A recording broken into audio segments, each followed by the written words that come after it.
What is the acceleration due to gravity on the earth? Does the acceleration due to gravity change with altitude? खरंच जीची किंमत पृथ्वीच्या केंद्रावर शून्य आहे का? Which factors affecting acceleration due to gravity? So I am going to answer all the questions you have in this video. Hello students, I am Lalit sir. Welcome in 3L coaching classes. In previous video, we discussed centripetal force and magnitude of centripetal force. Now in this video, we will see fundamental concept of physics, which is acceleration due to gravity. So let's start the today's lecture about acceleration due to gravity. आता acceleration म्हणजे काय? आपण English मध्ये acceleration म्हणजेच as a refer to the rate at which on object velocity change over time. म्हणजेच काय? एखाद्या ऑब्जेक्टची जी velocity ती चेंज होत राहते विथ टाइम, एका पर्टिक्युलर टाइम मध्ये. मराठीत त्याला आपण त्वरण म्हणतो. काही ठराविक कालावधीनंतर आपण जो वेग चेंज करत असतो, कोणत्याही ऑब्जेक्टचा वेग जो चेंज होतो त्याला आपण ॲक्सेलरेशन असे म्हणतात. In simple terms, acceleration refers to how fast object velocity change. म्हणजे काय? एखाद्या ऑब्जेक्टची व्हेलोसिटी किती फास्ट चेंज होते त्याला आपण ऍक्सेलरेशन असं म्हणतो.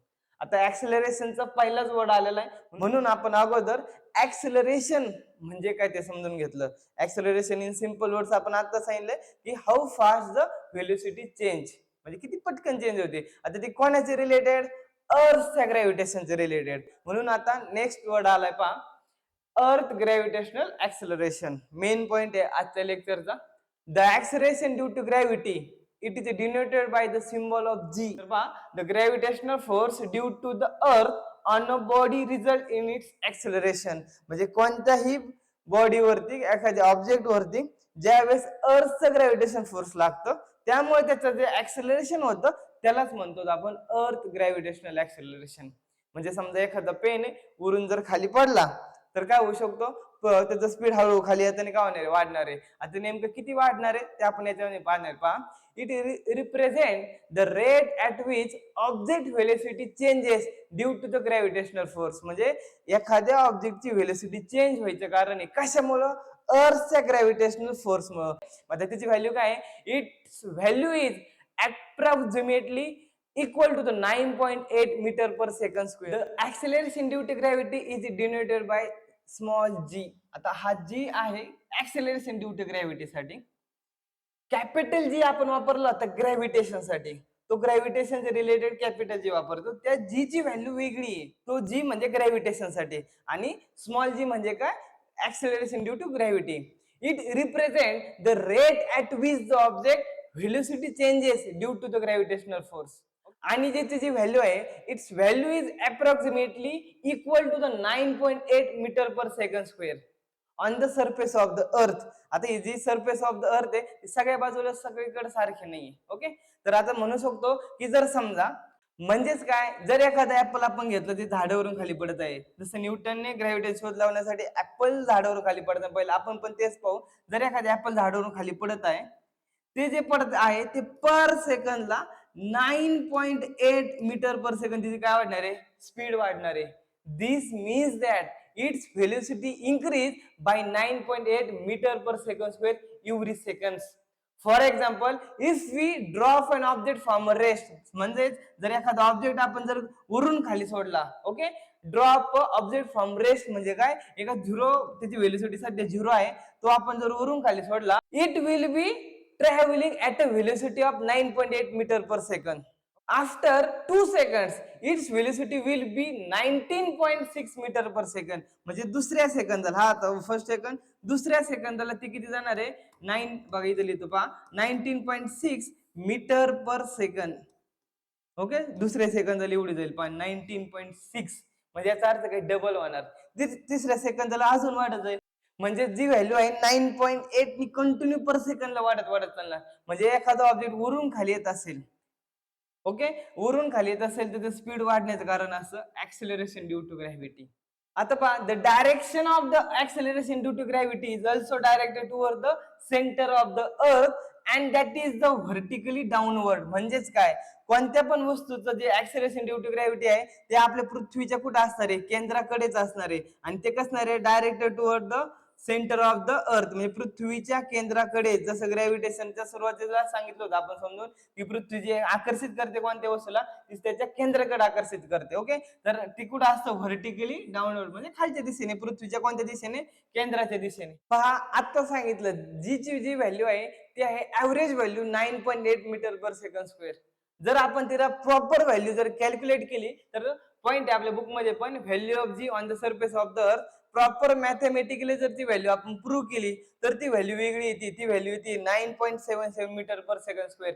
कशी येते, आपण जर फॉर्म्युला वापरला न्यूटनचा युनिव्हर्सल लॉ ऑफ ग्रॅव्हिटेशन, काय सांगत होता, F is equal to GMM upon R square. G म्हणजे काय, ग्रॅव्हिटेशन, त्याची व्हॅल्यू होती, जी ची व्हॅल्यू होती पहा, जी इज इक्वल टू किती व्हॅल्यू दिली आपल्याला, 6.67 into 10⁻11 newton metre square per किलोग्रॅमचा स्क्वेअर.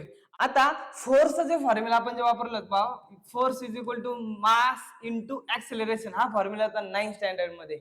आता ऍक्सेलरेशन आपण इथं कोणतं वापरतोय, स्मॉल जी साठी वापरतोय, ऍक्सेलरेशन ड्यू टू ग्रॅव्हिटी, आणि ते कशाने डिनोट करतो आपण, स्मॉल जी ने. म्हणून हाच फॉर्म्युला आपण अशा प्रकारे लिहू शकतो बा, force is equal to mass into G, G म्हणजेच ऍक्सेलरेशन ड्यू टू ग्रॅव्हिटी. आता जर आपण विचार केला, F आणि F दोन्हीकडे सेम आहे, म्हणजेच काय, याचा अर्थ GMM अपॉन R स्क्वेअर आणि मास इंटू ग्रॅव्हिटी हे दोघे एकमेकांना काय झाले, इक्वल झालेत. म्हणून आपण इथं डायरेक्ट लिहू शकतो पहा, GMM upon R square equal to mass into gravity. जर आपण विचार केला तर स्मॉल एम इथं काय होणार, कट होणार, राहिले काय फक्त small G is equal to GM upon R square. Small G चा फॉर्म्युला काय आलाय, GM upon R square. This is the formula of acceleration due to gravity. आता जी ची व्हॅल्यू काढायची आपल्याला प्रॉपर कॅल्क्युलेट करून, तर व्हॅल्यू आपण इथं काढू पहा. कॅपिटल जी चे व्हॅल्यू काय आहे, 6.67 into 10⁻11 into mass of the अर्थ. इथं कॅपिटल एम म्हणजे कोणाचे रिलेटेड काढून राहिले आपण, जी ची व्हॅल्यू अर्थ रिलेटेड. मास किती अर्थचं, 6 इंटू 10⁻24. किती आहे, 6 इंटू 10⁻24 म्हणजे 6 वरती 24 शून्य द्यावं लागतील, तेवढं झालं मास ऑफ द अर्थ. Upon R square. R square म्हणजे काय, केंद्रापासून फ्रॉम द सेंटर सरफेसचं अंतर किती, आपण त्याचं व्हॅल्यू घेत असतो पहा, 6400 किलोमीटर. म्हणजे पृथ्वीचं जे केंद्र आहे त्या केंद्रापासून सरफेसची व्हॅल्यू किती आहे, 6400 किलोमीटर. त्याच रूपांतर आपल्याला इथं मीटर मध्ये करायचं आहे, आणि त्या मीटर मध्ये केल्यानंतर व्हॅल्यू किती येते, 6.4 इंटू 10⁻6. R चा स्क्वेअर आहे म्हणून ब्रॅकेटचा पण काय केला, स्क्वेअर केला. आता ही व्हॅल्यू कॅल्क्युलेट करण्यासाठी प्रॉपर बाय कॅल्क्युलेशन आपण काढू शकत नाहीत, त्याला आपल्याला कॅल्क्युलेटरचा यूज होतो. आता हे थोडस हायर स्टँडर्डचं एक्झाम्पल आहे, पण आपल्याला बुक मध्ये दिलंय, तर आपण आता काय करणार, हा फॉर्म्युला मध्ये व्हॅल्यू पुट करणार आहेत आणि त्याची डायरेक्ट व्हॅल्यू पाठ करून ठेवायची. किती येते, 9.77 metre per second square.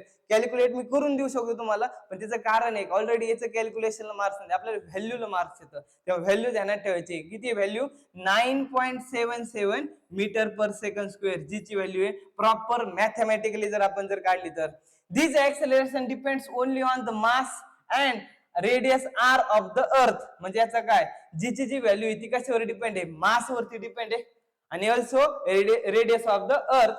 So the acceleration due to gravity at given point on the earth is the same for all object. It does not depend on the properties of the object. म्हणजे याचा अर्थ काय, कोणत्या पण ऑब्जेक्टला जी ची value same असणार. असा नाही विचार करायचा का ऑब्जेक्टचं मास वाढलं म्हणून त्याच्यावर काही जी ची व्हॅल्यू काहीच फरक पडणार नाही. पण फक्त काय, सरफेस जर बदललं तर जी ची व्हॅल्यू बदलू शकते, ते आपण आता पुढे पाहू. आता आपला नेक्स्ट पॉइंट आहे व्हेरिएशन इन व्हॅल्यू ऑफ जी. आता व्हेरिएशन इन व्हॅल्यू ऑफ जी म्हणजे काय, जी च्या व्हॅल्यू मध्ये होणारे बदल. यामध्ये आपल्याला 3 पॉइंट पाहायचे आहेत. त्यातला फर्स्ट पॉइंट आहे change along the surface of the अर्थ. यामध्ये सरफेस ऑफ द अर्थ वरती कशा प्रकारे जी ची व्हॅल्यू चेंज होते ते आपण इथे पाहणार आहेत. पहा आता जी ची जी व्हॅल्यू आहे 9.8 metre per second square, will the value of G same everywhere on the surface of the earth. The answer is no. कशामुळे नो, तर पहा आता ते आन्सर का नाहीये. का नाहीये, की पृथ्वीचा जो आकार आहे तो आकार प्रॉपर गोलाकार नसून तो थोडासा चपटा आहे. पहा, due to its rotation the earth bulges at the equator and it's flatter the poles. म्हणजे थोडासा पोल्सला काय झालाय बरं, तो फ्लॅट झालाय. तर त्यामुळे काय होतंय, पृथ्वीच्या केंद्रापासून सगळं अंतर पृथ्वीचं सगळीकडे सारखं नाहीये. आणि आपल्याला माहिती आहे ऍक्सिलरेशन ड्यू टू ग्रॅव्हिटी कशावरती, at the centre of the earth वरती डिपेंड आहे. आणि जर सेंटर ऑफ द अर्थ वरती सगळीकडे सेंटर जर सारखं नसेल, पहा डिस्टन्स हे जे पृथ्वीच्या इक्वेटर वरती वेगळे आणि पोल वरती वेगळे. म्हणजेच काय, जर आपण एखादा डिस्टन्स इथून जर इथं मोजलं तर ते इक्वेटर वरती जास्त आहे आणि पोल वरती सेंटर पासून कमी. पोल हा जो पोल आहे तो सेंटर पासून कसा आहे, कमी डिस्टन्स वरती आहे. आणि डिस्टन्स कमी म्हणजे डिस्टन्स जिथं कमी होतंय ग्रॅव्हिटेशनल रूल नुसार तिथं फोर्स काय होतो, जास्त होतो. म्हणून the value of G is the highest at the pole which is 9.832 metre per second square. पहा व्हॅल्यू किती आहे, 9.832 मीटर पर सेकंड स्क्वेअर. म्हणजे ऍव्हरेज व्हॅल्यू जी घेतली होती आपण 9.8, ही ऍव्हरेज व्हॅल्यू सरफेस वरती आपण नॉर्मली घेतो, पण सरफेस सगळीकडे सारखं नाहीये. म्हणून पोल वरती डिस्टन्स कमी आहे, जिथं डिस्टन्स कमी तिथं फोर्स जास्त, म्हणजे ग्रॅव्हिटेशनची व्हॅल्यू कशी असणार आहे, जास्त असणार आहे. आणि at the equator the value of G is very lowest which is 9.78 metre per second square. 9.78 metre per second square. त्याचं कारण आहे का, इक्वेटरचं जे डिस्टन्स आहे, पहा इक्वेटरचं जे डिस्टन्स आहे हे जीच्या म्हणजे केंद्रापासून पृथ्वीच्या कसं आहे, थोडस लांब आहे.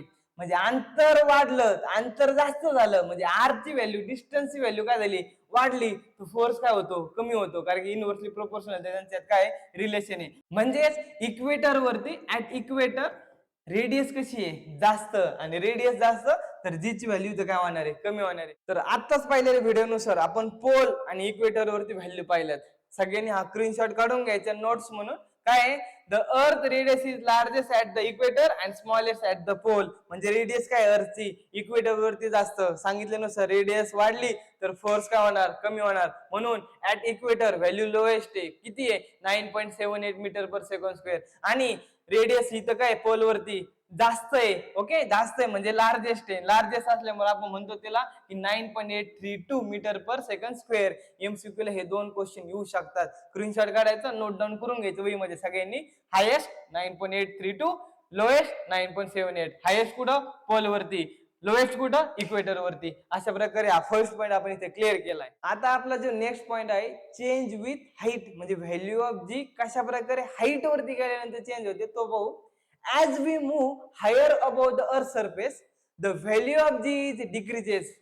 This is because the gravitational force is weak with increasing the distance from the earth. म्हणजे आपण जर एखादं एक्झाम्पल घेतलं, पहा अशा प्रकारे जर बॉल वरवर जर गेला तर तो जी ची व्हॅल्यू काय होणार, इथं डिक्रीज होणार आहे. का होणार आहे, कारण की आर ची व्हॅल्यू, आर म्हणजे काय, डिस्टन्स वाढलं तर जी ची व्हॅल्यू काय होते, कमी कमी होत जाते. पण नेमकं आता किती हाईटवर गेलो किती व्हॅल्यू येणार ते आपण इथं पाहू. आता नॉर्मली विचार केला आपण मागच्या व्हिडिओ मध्ये पाहिलंय की सेंटर पासून पृथ्वीच्या सरफेस पर्यंत जर विचार केला पृथ्वीच्या केंद्रापासून, तर ते अंतर किती आहे, 6400 किलोमीटर. पण 6400 किलोमीटर वरती जर समजा आपले विमान आहेत, पहा विमान जे उडत असतात, जे साईडनी जर विमानाने जर आपण विचार केला तर ते फक्त 10 किलोमीटरच्या हाईट वरती उडत असतात. पहा, आणि 10 किलोमीटर म्हणजे जर आपण 6400 किलोमीटर पासून फक्त 10 किलोमीटर जर वाढलं तर ते फक्त 6410 किलोमीटर होणार आहे. म्हणजेच काय, 6400 किलोमीटर मध्ये 10 वाढल्यानंतर काही फरक पडत नाही. म्हणून जी ची व्हॅल्यू, विमान जे आपले फिरत असतात म्हणजे जे उडत असतात ते फक्त 10 किलोमीटर वरती हाईट वरती असल्यामुळे ती व्हॅल्यू जी आहे, जी चेंज होणार, जीची व्हॅल्यू ती निग्लिजिबल असणार आहे. ओके, मग आता नेमकं किती हाईट वर जायचं, आपण जर विचार केला, आपण सॅटेलाइटचा विचार करू. पहा सॅटेलाइट जे आहे, आपले जे सॅटेलाइट ते थोडे पृथ्वीपासून एक 400 किलोमीटर अंतरावर उडत असतात. आता 400 किलोमीटर अंतर उडत असल्यामुळे ती जी व्हॅल्यू आहे ती थोडीशी आता इन्क्रीज झाली आहे. म्हणजे 6400 मध्ये आपण अजून 400 व्हॅल्यू वाढवली, याचा अर्थ डिस्टन्स आता जास्त वाढले, म्हणून जीची व्हॅल्यू तिथं चेंज होऊ शकते. पहा आता कशी चेंज होते, कोणत्या हाईटवर किती चेंज होते, त्याचा आपल्या बुक मध्ये चार्ट दिलाय, तोच आपण इथे पाहू. आता पहा, the table shows the value of G with height. म्हणजे आपण जर विचार केला आता सरफेस ऑफ द अर्थ, म्हणजे सरफेस ऑफ द अर्थ, आता मी जिथं उभा आहे तिथे ऍव्हरेज व्हॅल्यू घेतली जाते किती, 9.8. म्हणजे व्हॅल्यू, हाईट माझी 0 आहे सध्या, हाईट 0 किलोमीटर असल्यामुळे जीची व्हॅल्यू काय, 9.8 metre per second square. Next value आपल्याला दिलेली माउंट एव्हरेस्ट. माउंट एव्हरेस्ट म्हणजे काय, जगातील सर्वात उंच शिखर आहे, पहा हे माउंट एव्हरेस्ट. माउंट एव्हरेस्टची हाईट किती आहे? 8.8 किलोमीटर. 8.8 किलोमीटर आहे. अगोदरच्या व्हिडिओमध्ये आपण पाहिले की विमान 10 किलोमीटर उडतात, तिथं व्हॅल्यू जी ची व्हॅल्यू बदलत नाही, ती निग्लिजिबलच राहते. निग्लिजिबलच चेंज होते, म्हणजे काही चेंज होत नाही. म्हणजे याचा अर्थ ती व्हॅल्यू चेंज होणार आहे का? आता पण होणार नाही. म्हणजे तुम्ही जरी माउंट एव्हरेस्ट वरती गेले तर ती जी ची व्हॅल्यू चेंज होणार नाही. नेक्स्ट पॉइंट दिलाय आपल्याला, maximum height reach by man made balloon. म्हणजे जर मॅन मेड बलून आहे, तो मॅन मेड बलून अशा प्रकारे पहा, आकाशात सोडल्यानंतर किती हाईट वरती गेलाय? मॅक्झिमम हाईट त्यांनी जी गाठली ती दिलेली पहा 36.6 किलोमीटर. 36.6 किलोमीटर वरती मॅक्झिमम हाईट पर्यंत आपण त्याचा रेकॉर्ड ब्रेक केलेला आहे. तर हा जे रेकॉर्ड आहे त्या रेकॉर्ड नुसार जर जीची व्हॅल्यू तिथं आपण जर मेजर केली तर किती येते? 9.77 मीटर पर सेकंड स्क्वेअर. आता ही व्हॅल्यू आणि ऑलरेडी आपण मॅथमॅटिकली प्रूव्ह केली व्हॅल्यू सेम आहे पहा. तर लक्षात ठेवायचं, आपल्याला हा जो चार्ट आहे हा 3 मार्क्सला पेपरला विचारू शकतात. कशाला? अशा प्रकारे त्यांच्या किलोमीटर आणि त्यांची व्हॅल्यू लिहायला. त्यामुळे पूर्णपणे प्रॉपर व्हॅल्यू लक्षात ठेवायच्या. अशा प्रकारे 3 व्हॅल्यू आपण इथे पाहिल्यात. नेक्स्ट जे पॉइंट आहे, height of typical weather satellite. आता वेदर जे सॅटेलाइट असतात त्यांची हाईट आहे 400 किलोमीटर. 400 किलोमीटर वरती व्हॅल्यू आता चेंज होणार आहे. आता सांगितलं होतं सॅटेलाइटची व्हॅल्यू किती असते? 400 किलोमीटर. किती होती? 8.7 मीटर पर सेकंड स्क्वेअर. 8.7 आहे, म्हणजे 9.77 पासून डायरेक्ट 8.7 1 युनिटचा चेंज झाली. तर पहा, 1 युनिट चेंज झाला तर 8.7 म्हणजे थोडीशी ग्रॅव्हिटी तिथे गेले काय झाली? आता कमी झाली. आणि लास्ट पॉइंट आपल्याला दिलेला आहे, हाईट ऑफ कम्युनिकेशन सॅटेलाइट. किती हाईट कम्युनिकेशन सॅटेलाइट या प्रकारचे असतात कम्युनिकेशन सॅटेलाइट? पाहून घ्या. कम्युनिकेशन सॅटेलाइट किती किलोमीटर वरती पाठवले जातात? 35,700 किलोमीटर वरती. 35,700 किलोमीटर वरती गेलो. एवढे उंच गेल्यानंतर जीची व्हॅल्यू इथं राहील का? नाही, ती निग्लिजिबल होऊन जाणार. 0.225 म्हणजे 0.225 आपण त्याला नॉर्मल असे म्हणलं तर 0.225 म्हणजे झिरो झाल्यासारखी ग्रॅव्हिटी झाली. मग तिथे गेल्यानंतर ग्रॅव्हिटी झिरो झाली तर माणूस हवेत उडायला सुरू होणार चांगल्या प्रकारे. तिथे ग्रॅव्हिटीचा त्याच्यावर कसल्याही प्रकारे असर होणार नाही. तर अशा प्रकारे आपला जो चार्ट दिलाय तो क्वेश्चन डायरेक्ट एमसीक्यू टाईपचे क्वेश्चनला कधी विचारू शकतात किंवा चार्ट देऊ शकतात. निकाली व्हॅल्यू आपल्याला काय करायला लावतात? भरायला लावतात. ओके, तर अशा प्रकारे हा जो पॉइंट होता चेंज विथ हाईट आपण इथे क्लिअर केलाय. आता आपला जो नेक्स्ट पॉइंट जो आहे C point, change with depth. म्हणजे खोलीनुसार जी ची व्हॅल्यू किती होते? The value of G also changes if we go inside the earth. म्हणजे व्हॅल्यू ऑफ जी जर आपण पाहिला तर जसं जसं पृथ्वीवरून लांब गेलो तसं तसं व्हॅल्यू ऑफ जी कमी व्हायचं कारण होतं. कारण काय? की आर म्हणजे डिस्टन्स वाढत होता. डिस्टन्स वाढलं तर फोर्स कमी होता. आपण न्यूटन सांगितलं होतं. मग इथं तर जी ची व्हॅल्यू वाढायला पाहिजे का? तिने आपण पृथ्वीपासून कसं होऊ राहिले? सरफेसच्या आतमध्ये जाऊ राहिलो. आणि जर सरफेसच्या आतमध्ये जाऊ राहिलो तर आर कमी होतोय. आणि जर आर कमी होतोय तर जी ची व्हॅल्यू वाढायला पाहिजे होते, पण तसं होत नाही. काय नाही होत? पहा, the value of R also decreases and the mass of the earth also decreases. आपण म्हणू शकतो की जे मास आहे आता पृथ्वीचं आरतीचे व्हॅल्यू इन्क्रीज होत नाही, ती काय होते? डिक्रीज होते. जर आर डिक्रीज होते पण त्यासोबत जर आपण विचार केला, समजा आपल्याला आपला ऑब्जेक्ट इथे आहे, ओके, हा जो ऑब्जेक्ट इथे आहे तर त्यासाठी जे मास लागणार पृथ्वीचं ते एवढंच लागणार. अशा प्रकारे जर आपला ऑब्जेक्ट इथं आला तर त्याचं जे मास लागणार आहे पृथ्वीसाठी एवढंच लागणार आहे. नेक्स्ट जर आपण विचार केला सेंटरवरती तर मासच नसणार आहे. ओके, मग जसं जसं आपण सेंटरकडे जाऊ तशी तशी जी ची व्हॅल्यू इथं काय होणार आहे? कमी होणार आहे. मग काय होणार आहे? Mass is also decreases as a combined result of change in R and M. The value of G also decreases. We go to the deep inside the earth. If we were at the exact center at the earth, the experience is the zero gravity. म्हणजे आपला जो experience येईल तो zero gravity. म्हणजे तिथं पण value काय असणार आहे? जीची व्हॅल्यू झिरो असणार आहे. पहा कशा प्रकारे जीची व्हॅल्यू चेंज होते. एकदा परत या डायग्राम वरून पाहू. जसं जसं आपण आतमध्ये जाणार पृथ्वीच्या सेंटरकडे त्याचा जो मास तो काय होणार? हळूहळू कमी होणार. पहा जसं जसं इथं पहा, इथं फर्स्ट आपण आतमध्ये आलो तर हा एवढं मास राहिलं पृथ्वीचं. नंतर ह्या पॉइंटला जर आलो तर या पॉइंटला आल्यानंतर एवढंच मास राहिलं पृथ्वीचं. आणि लास्ट जो पॉइंट आहे त्या पॉइंटला आलो तर याचं मास आणखी पण काय झालंय? कमी झालंय. आणि मास कमी, ज्या गोष्टीचं मास कमी तिथं ग्रॅव्हिटीची व्हॅल्यू जीची व्हॅल्यू आपण पाहिली होती कमी होते, फोर्स काय होतो तो कमी होत होता. म्हणजे तो ग्रॅव्हिटेशनचाच लॉ इथं आपण युज केलाय. एम ची व्हॅल्यू डिक्रीज झाली म्हणून जी ची व्हॅल्यू पण इथं काय होते सेंटरकडे येताना डिक्रीज होते आणि ऍट द सेंटर व्हॅल्यू कशी असणार आहे झिरो असणार आहे. पहा का झिरो असणार आहे कारण तिथं मासच नसणार आहे. तिथं मासच नाही तिथं व्हॅल्यू का पण काय असणार आहे झिरो असणार आहे. पहा the value of G also changes if you go inside the earth. The part of the r and the value of m use also decreases. Therefore, the value of g decrease as we go inside the earth. हा तिन्ही point आपल्याला या change with depth मध्ये लिहायचे आहेत. हे तिन्ही पण याचे स्क्रीनशॉट काढून घ्या. आणि अशा प्रकारे आज आपण ऍक्सेलरेशन ड्यू टू ग्रॅव्हिटी म्हणजे काय ते समजून घेतलं. त्यानंतर जीची जी व्हॅल्यू होती 9.8 metre per second average value होती तिला आपण मॅथमॅटिकली पण प्रूव्ह केलं. त्यानंतर आपला मेन पॉइंट सुरू झाला व्हेरिएशन इन व्हॅल्यू ऑफ जी. आता हा यावरती एक बुक मध्ये पण क्वेश्चन आहे, बोर्ड एक्झामला सुद्धा विचारला जाऊ शकतो. तर ते तीन जे मेन पॉइंट होते ऍट द सरफेस वरती कशा नेमकी व्हॅल्यू चेंज होते, त्यानंतर ऍट द हाईट वरती कशी व्हॅल्यू चेंज होते आणि ऍट द डेप्थ मध्ये कशी व्हॅल्यू चेंज होते ते आपण आज इथं पाहिलेलं आहे.